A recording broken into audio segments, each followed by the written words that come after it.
Monday of the third week of Lent, March 13. Holy Gospel of Jesus Christ according to Saint Luke.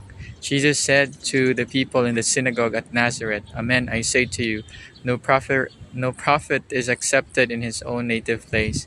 Indeed, I tell you, there were many widows in Israel in the days of Elijah, when the sky was closed for 3.5 years, and a severe famine spread over the entire land. It was to none of these that Elijah was sent, but only to a widow in Zarephath in the land of Sidon. Again, there were many lepers in Israel during the time of Elisha the prophet, yet not one of them was cleansed, but only Naaman the Syrian. When the people in the synagogue heard this, they were all filled with fury. They rose up, drove him out of the town, and led him to the brow of the hill on which their town had been built, to hurl him down headlong.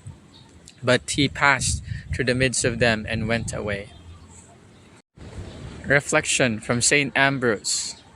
The fate of the widow of Sarepta, who welcomed the man whom God sent to her.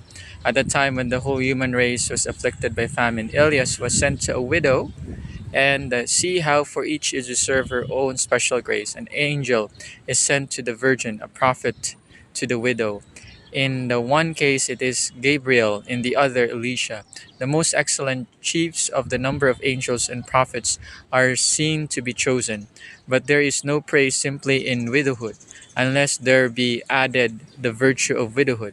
For indeed, there were many widows, but one is preferred to all, by whose example of virtue they are simulated. The grace of hospitality is not lost sight of by God, who, as he himself relates in the Gospel, rewards a cup of cold water with the exceeding recompense of eternity, the, and compensates the small measure of meal and oil by unfailing abundance of plenty. Why consider the fruits of the earth are private, when the earth itself is common property? But we turn aside the warnings of a general utterance of our private advantage. God says, Every tree which has in it the fruit of a tree yielding seed shall be to you for food, and to every beast, and to every bird, and to everything that creeps on the earth.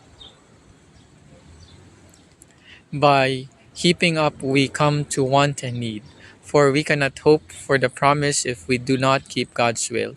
It is also good for us to attend to the precept of hospitality, to be ready to give to strangers, for we too are strangers in the world.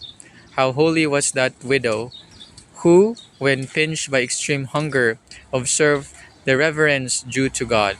She was not using the food for herself alone, but was dividing it with her son. A beautiful example of tenderness, but even more of faith.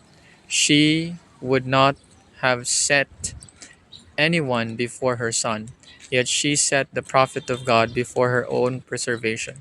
You may well believe she not only gave him a little food, but all she had to live on. She kept nothing back for herself. So hospitable was she that she gave all she had, so full of faith that her trust was total.